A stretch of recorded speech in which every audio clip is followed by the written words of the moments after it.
Hello, good morning, students. Today in 12th class physics, we are continuing our discussion on prism. Prism बच्चों बहुत detail में अभी हम लोग पिछली क्लास में डिस्कस कर चुके हैं. Will take a quick revision. तो प्रिज्म में अभी हम लोगों ने ये बोला कि it consist of two refracting surfaces which are not parallel. Transparent medium है और इसमें दो रिफ्रैक्टिंग सरफेसेस हैं और ये नॉन पैरेलल है, पैरेलल नहीं है. और ये जो दो रिफ्रैक्टिंग सरफेसेस हैं इन दोनों के बीच का जो एंगल है, this is termed as the angle of the prism. Light ray enters from one surface and leaves the second surface. और रिफ्रैक्शन देखने के लिए अभी हम लोग क्या करते हैं, हम लोग इस पॉइंट पर नॉर्मल ड्रॉ करते हैं. So we have drawn a normal at this point. Light ray instead of going straight will bend towards the normal. ये सीधा जाने की जगह नॉर्मल की तरफ बेंड हो जाएगी, ये ऐसा कुछ आएगा. और इस पॉइंट पर light ray is entering from denser to rarer. Light ray यहां पर डेंसर से रेयर में एंटर कर रही है. तो instead of going straight this will bend away from the normal. तो ये नॉर्मल अभी हम लोगों ने ड्रॉ किया, ये n1 है बच्चों और ये n2 है. और अभी हम लोगों ने बोला ये सीधा जाने की जगह ये this will bend away from the normal, ये ऐसा कुछ है. इसको अभी हम लोग एंगल ऑफ इंसिडेंस I बोलते हैं, एंगल ऑफ रिफ्रैक्शन R1, और इसको अभी हम लोगों ने R2 बोला है और इसको अभी हम लोगों ने E बोला है. So we have discussed all these aspects in detail in the previous class, है ना. अभी हम क्या कर रहे हैं, आज जो अभी हम लोग पढ़ने वाले हैं उसके लिए इसकी जरूरत है. So we are taking a quick revision of everything, है ना, लेकिन ये बहुत फास्ट रहेगा. अब इसमें अभी हम लोगों ने ये बोला कि आप ये इंसिडेंट लाइट रे को अगर आप आगे बढ़ाएं तो ये इंसिडेंट लाइट रे का डायरेक्शन था और ये सीधा जाने की जगह फाइनली ये ऐसी कुछ निकल रही है. तो इंसिडेंट रे और इमर्जेंट रे के बीच में जो एंगल है ये बच्चों एंगल ऑफ डेविएशन है. सो दिस इज डेल्टा, ये डेल्टा है. और अभी हम लोगों ने इसमें ये बोला कि ये P पॉइंट है और ये Q पॉइंट है. And we had formed 4 equations with the help of which you can solve any type of problem related to prism. और ये 4 इक्वेशंस क्या थी वो अब हम आपको लिख दे रहे हैं. इसमें अभी हम लोगों ने बोला ये 4 इक्वेशंस थी. रिफ्रैक्शन एट P अगर आप देखो तो रिफ्रैक्शन एट P के लिए refractive index of glass with respect to air, ये एयर है, ये ग्लास है, this will be equal to air में जो एंगल बन रहा sine of that angle. Air में कौन सा एंगल बन रहा I, नीचे ग्लास लिखा हो तो ग्लास वाला एंगल, तो P पॉइंट पर ग्लास में एंगल R1. बच्चों ये फर्स्ट इक्वेशन है. फिर उसके बाद रिफ्रैक्शन एट Q के लिए, suppose we are taking refraction at the point Q point पर रिफ्रैक्शन अगर आपको लेना है तो फिर से अभी हम लोग ऐसे ही कुछ लिखेंगे, स्नेल्स लॉ. अब इसमें Q पॉइंट पर देखना, अगर हम इसके लिए स्नेल्स लॉ लिख रहे हैं तो आपको सिर्फ Q पॉइंट दिखना चाहिए. और Q पॉइंट पर साइन ऑफ द एंगल और नीचे भी साइन ऑफ द एंगल. कौन सा वाला एंगल, ऊपर जो मीडियम है उसमें एंगल. Q पॉइंट पर एयर में एंगल E है और ग्लास में एंगल क्या है, R2. दूसरी इक्वेशन ये है. और फिर इसके बाद थर्ड इक्वेशन नंबर 3, ये I plus E is equal to A plus delta, ये आएगा. फिर इसके बाद अभी हम लोग क्या लेते हैं,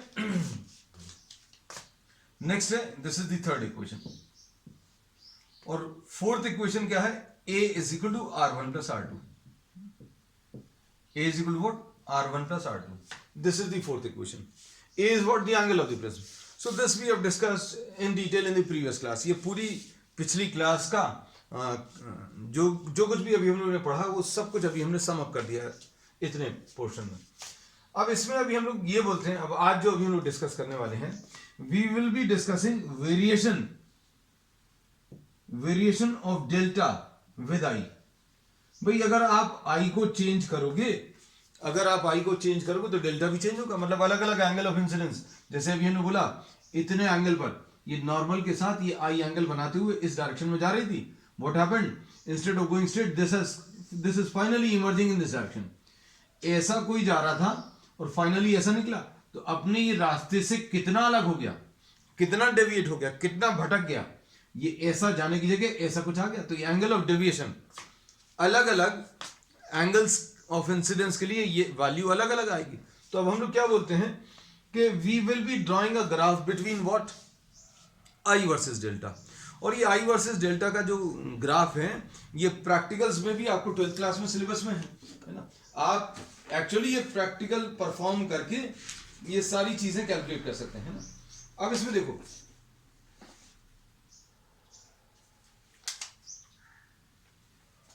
जस्ट 1 मिनट। अब इसमें अभी हम लोग ऐसा भी कहते हैं प्रैक्टिकल्स परफॉर्म करने के अलावा भी एक और काम कर सकते हैं क्या आप, कि आप ये सारे कैलकुलेशंस कर भी सकते हैं। जैसे आप किसी प्रिज्म के लिए आई की वैल्यू थ्योरेटिकली तो फिक्स कर सकते हो, भाई आई 30 डिग्रीज ले लो, आई की वैल्यू 35 डिग्रीज ले लो, आई की वैल्यू 40 डिग्रीज ले लो, है ना। तो ये बच्चों अभी हम लोग कहते हैं ये हैक्स है या चीट कोड है जो उस प्रैक्टिकल का, ये सिखाना नहीं चाहिए, लेकिन हाँ नॉलेज के हिसाब से ये बहुत अच्छी चीज़ है।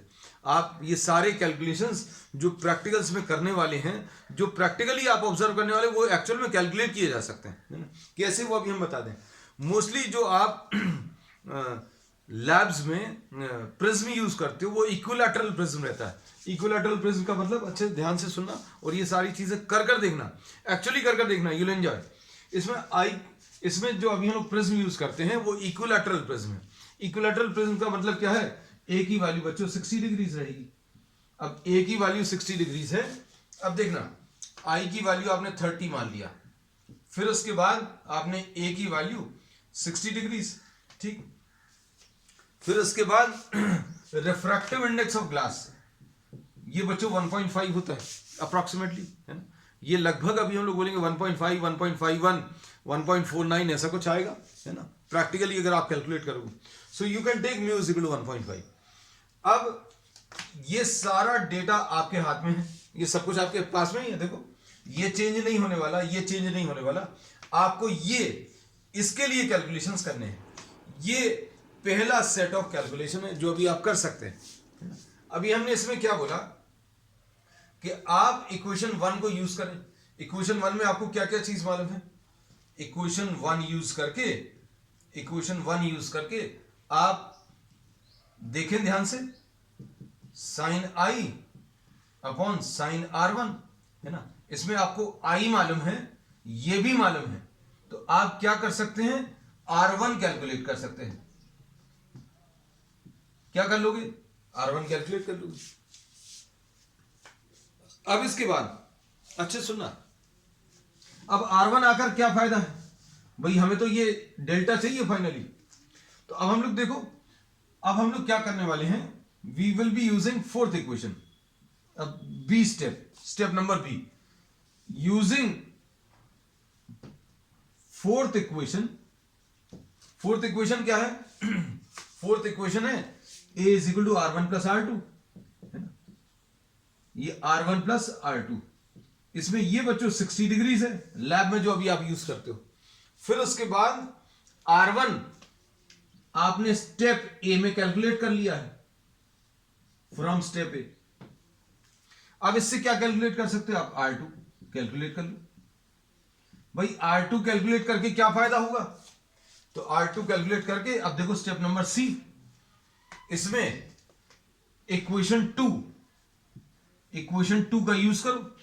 इक्वेशन 2 में refractive index of glass with respect to air is equal to sine E divided by sine R2, है ना। इसमें R2 मालूम है, R2 यहां से मालूम है, रिफ्रैक्टिव इंडेक्स ऑफ ग्लास 1.5 है, तो क्या कर सकते हैं आप, E कैलकुलेट कर सकते हो। अब E कैलकुलेट हो गया, देखो कितने सारे कैलकुलेशंस आ रहे हैं। अब डी स्टेप, अब यूज इक्वेशन 3। आप इक्वेशन 3 का यूज करो, इक्वेशन 3 का यूज करें, I plus E is equal to A plus delta, है ना। अब इसमें देखो A 60 डिग्रीज है, E आप यहां से लेने वाले हो, I की वैल्यू कितनी है, I की वैल्यू 30 डिग्रीज है, तो क्या मिल जाएगा इससे, डेल्टा मिल जाएगा।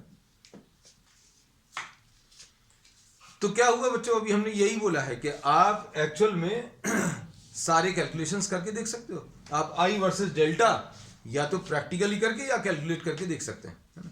तो अभी हमने बता दिया कि अब हम लोग करने क्या वाले हैं आज, variation of delta with I, variation of delta with I calculate करने वाले हैं। अब कैसे डेल्टा निकालेंगे, तो अभी हमने बता दिया भाई I की एक वैल्यू फिक्स कर लो, डेल्टा निकाल लो, एक तो ये तरीका।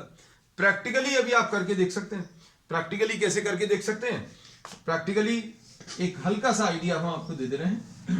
देखना, हम ये जो काम की चीज है बच्चों वो रब नहीं कर रहे, I rub this part which we have discussed. अब सुनना, हम लोग ये कहते हैं कि प्रिज्म में व्हाइट पेपर पर आप ये इंसिडेंट रे ड्रॉ कर सकते हो। मतलब पेपर आपने लिया, पेपर लेकर आपने प्रिज्म की एक बाउंड्री ड्रॉ कर ली,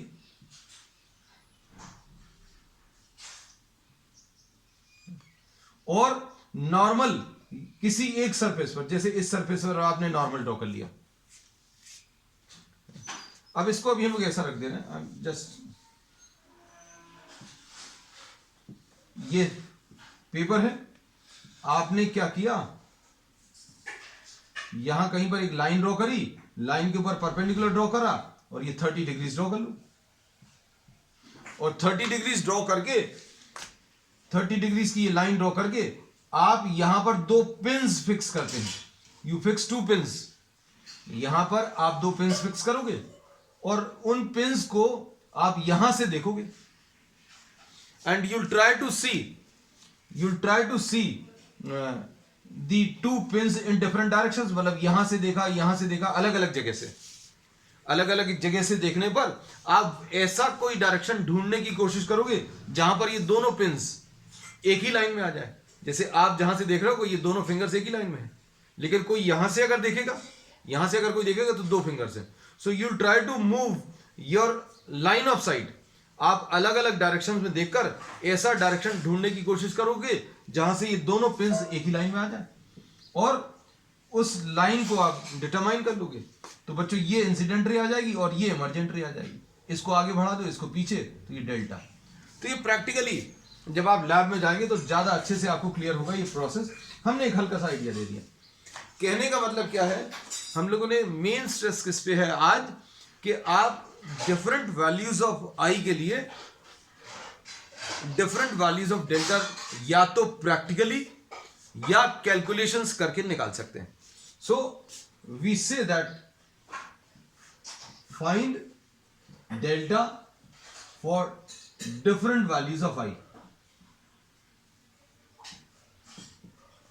आप अलग अलग वैल्यू ऑफ आई के लिए अलग अलग वैल्यू ऑफ डेल्टा ड्रॉ कर लो। अब इसके बाद क्या करेंगे, इसमें इसका ग्राफ ड्रॉ करो, किसका, आई वर्सेस डेल्टा का। अब आई वर्सेस डेल्टा का ग्राफ अभी हम लोग ले लेना, ये भी रब कर देना बच्चों, जो भी चीज की जरूरत पड़ेगी अभी हम लोग फिर से लिख लेंगे इसको।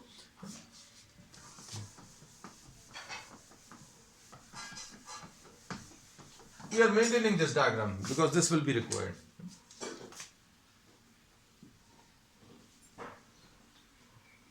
Suppose here you are taking the angle of deviation, और यहां पर अभी हम लोग क्या ले रहे हैं, angle of incidence. And for different angles of incidence you will be drawing different values of delta. अलग अलग वैल्यूज ऑफ आई के लिए आप अलग अलग वैल्यूज ऑफ डेल्टा जो आए हैं उनको प्लॉट करो। तो इनको प्लॉट करने पर एक स्मूथ कर्व ऐसा कुछ मिलेगा, है ना। आपको पॉइंट्स मिलेंगे and in fact you can join those points with the help of a smooth curve, है ना। अब हम लोग ये बोलते हैं कि ये कर्व आने के बाद ये कर्व आने के बाद अभी हम लोग देखेंगे इसमें एक ऑब्जर्वेशन, क्या कि भाई जैसे जैसे आप आई की वैल्यू इंक्रीज कर रहे हैं एंगल ऑफ इंसिडेंस, तो एंगल ऑफ डेविएशन बच्चों कम होता जा रहा है। तो अब हम लोग इसमें ये कह सकते हैं वेरिएशन ऑफ, इधर लिख दे रहे हैं variation of delta with I. अब हम लोग इसमें ये कहते हैं if I is increase, if I is increased delta decreases. जैसे जैसे एंगल ऑफ इंसिडेंस बढ़ाओगे आप, एंगल ऑफ इंसिडेंस बढ़ाने का मतलब क्या है, पहले आई इतना था, ये देखो कम था, ये नॉर्मल है, ये आई कम है, और एंगल ऑफ इंसिडेंस बढ़ाओगे तो डेल्टा की वैल्यू बच्चों कम होती जाएगी। If I is increased, I को अगर आप बढ़ाओगे तो डेल्टा बच्चों डिक्रीज होगा। And what happens for some value of I, for some specific value of I, delta becomes minimum। Delta जो है बच्चों मिनिमम हो जाएगा, delta becomes minimum, and this minimum angle of deviation, this minimum value of delta, this is marked as delta m. Delta becomes minimum, and this minimum value of delta is termed as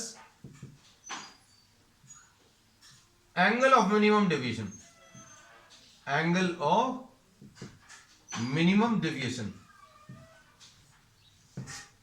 ये angle of minimum deviation है। अब इसके बाद अगर आप आई बढ़ाओगे, आपने आई थोड़ा सा और ज्यादा अगर ले लिया तो क्या होगा बच्चों, डेल्टा फिर से बढ़ना शुरू हो जाएगा।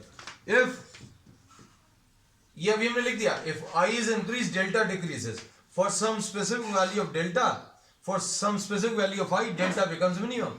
This minimum delta M, this is called angle of minimum deviation. If I is increased further, अब आपने I और बढ़ाया, I अगर आप और बढ़ाओगे then what happens, delta starts increasing।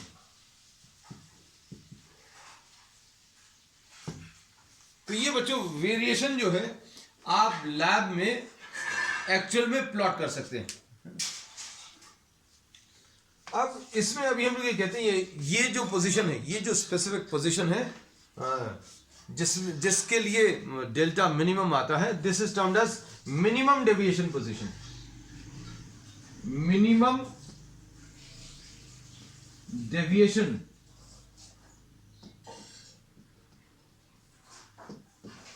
Position. अब देखना, अब मिनिमम डेविएशन पोजीशन के लिए क्या बता सकते हैं,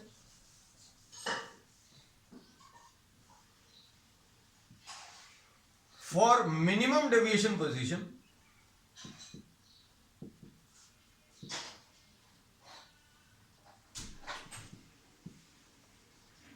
हम लोग ये देखेंगे I will be equal to E. I और ई जो है बच्चों इक्वल आएगा, और इसमें अभी हम लोग ये कहते हैं बहुत सिंपल सी चीज, that the prism is placed symmetrically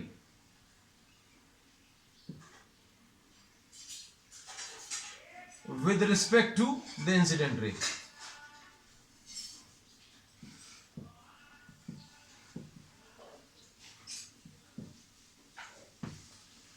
incident ray और इमर्जेंट रे का नॉर्मल के साथ एंगल बच्चों इक्वल आएगा। और एक और चीज आएगी, R1 will be equal to R2। Symmetrically placed है बच्चों, देखो इसमें R1 और R2 भी इक्वल आएंगे। कब आएंगे? ये मिनिमम डेविएशन पोजीशन के लिए। तो अब हम लोग क्या करने वाले हैं, यहां पर I इक्वल टू E ले लिया, हम लोगों ने क्या ले लिया, I is equal to E, और I is equal to E के लिए और R1 is equal to R2। ये कब के लिए है? When the angle of deviation is minimum, for minimum deviation position. Suppose R1 is equal to R2 is equal to R, ऐसा लिख लें। सपोज R1 और R2 बच्चों इक्वल टू R है। अब ये सारी चीजें जो है आप लैब में एक्चुअल में परफॉर्म कर सकते हैं। कैसे? अभी हमने बोला आप अलग अलग वैल्यूज ऑफ आई ले लो, take different values of I, for different values of I the value of delta will also be different, for different values of I delta will also be different. और आप ये graph draw कर लो, और graph draw करने के बाद आप delta M निकाल लो। डेल्टा एम ग्राफ से ही मिलेगा, क्योंकि अभी आपको तो पता नहीं है कि कितने आई के लिए आपको ये डेल्टा मिनिमम आने वाला है। So you don't know. So may be you will be getting this sort of graph. आप अगर प्लॉट करोगे कुछ ऐसे पॉइंट्स मिल जाएं,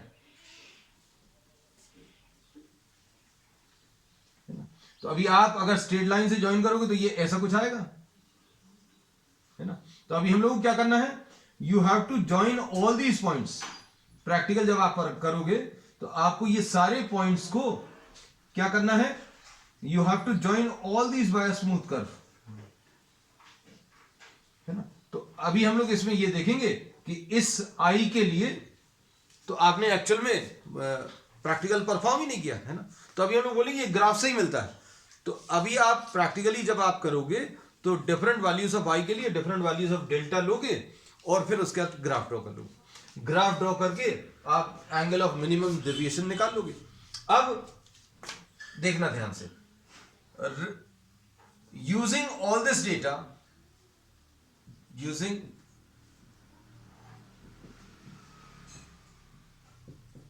this can be found out. अब ये कैसे निकाल सकते हैं? देखो, refractive index of glass with respect to air, glass का refractive index with respect to air at point P कितना आ जाएगा? Sine I divided by sine R1। कोई दिक्कत नहीं इसमें। अब और क्या रिलेशंस मालूम है? वो सारे रिलेशंस लिख लें। रिलेशंस क्या हैं बताएं आपको?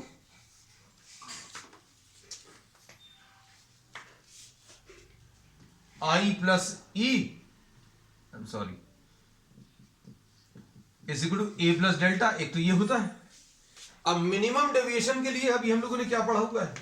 मिनिमम डेविएशन के लिए आई और ई इक्वल है, तो क्या लिख लेंगे? आई प्लस ई। ई की जगह in place of E you are substituting I, and this is A, and this is what? This is the minimum, the angle of minimum deviation. ये this I equal to E is possible. I equal to E. This is found when the prism is placed at minimum deviation position. So you are replacing E by I. This is possible when delta is equal to delta M. तो अब इससे 2I will be equal to A plus delta M, and we find that I will be equal to A plus delta M divided by 2. ऐसा कुछ मिलेगा। Then you are having another relation. एक और relation कौन सा बच्चों? जो आज अभी हम लोग ने स्टार्टिंग में इसलिए सारे डिस्कस किए थे। A is equal to R1 plus R2 होता है। A is equal to R1 plus R2. But we know that R1 or R2 are also equal for minimum deviation position, and we write this as A equal to R1 plus R2, or A is equal to R plus R लिख लिया, or A will be equal to what? 2R, or we say that R will be equal to what? A by 2. So now we know the values of I. Suppose we are naming this as first, we are naming this as second, and we are naming this as third. Now we can actually combine all these three. ये तीनों को combine कर सकते हैं। तीनों को combine करने पर result क्या मिलेगा?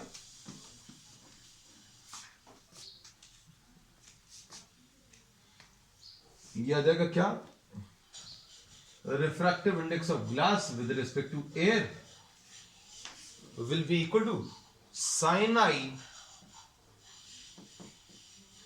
Divided by sine R1। इसको अब you know sine I divided by sin R. This can be written as sin I divided by sin R. Now,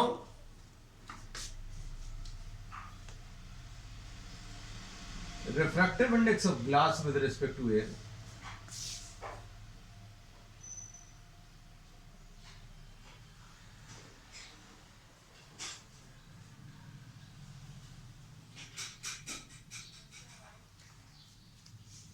will be equal to sine of I. Sine of I is what? A plus delta m divided by 2 divided by sine of R, and sine of R is sine of A by 2. This is a very important result and using this result you can actually find out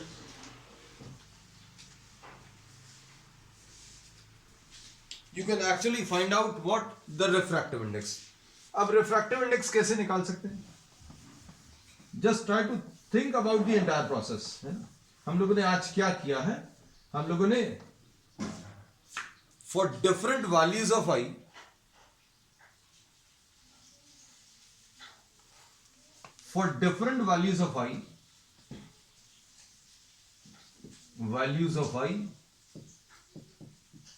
find different values of delta. ये पहला step. Then the second step, draw what the delta versus I graph. Delta versus I graph draw किया. Then find delta M. अब refractive index अगर निकालना है तो फिर अभी हम लोग फोर्थ स्टेप क्या आ जाएगा, refractive index of glass with respect to air will be equal to sine A plus delta M divided by 2 upon what, sine of A by 2. सिर्फ ये एक रिलेशन यूज करना है. इसमें what is the value of A, तो A अभी हम लोगों को मालूम है, sorry A will be what, since generally we use what, equilateral triangle prism, तो ए की वैल्यू बच्चों 60 डिग्रीज आएगी.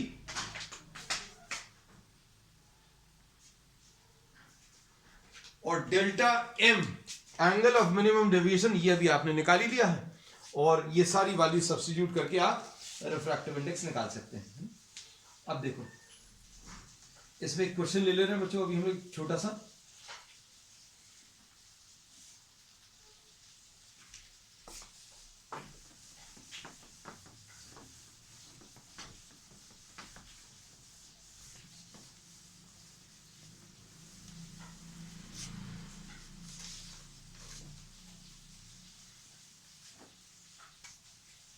If a ray of light passes through a prism such that angle of incidence is equal to angle of emergence. Angle of incidence is equal to angle of emergence, ये दिया हुआ है. Angle of emergence is 3/4 of the angle of prism.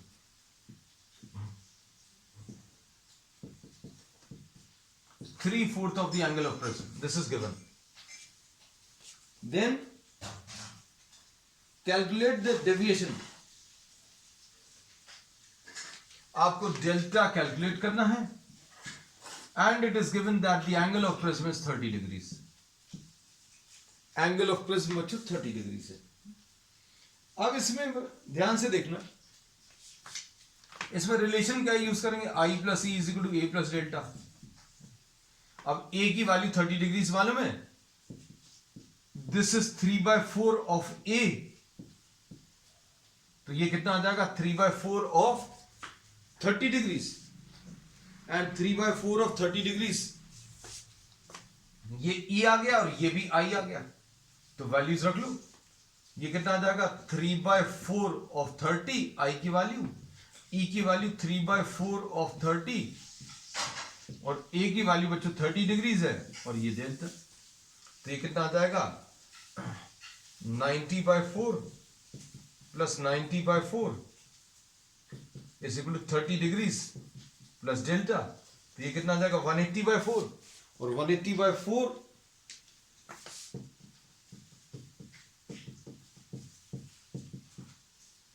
so delta will be equal to what 45 degrees minus 30, so delta will be what 15 degrees। तो बच्चों आज की class के लिए इतना है। We will continue with the remaining part of this topic on the next one. That's all for today.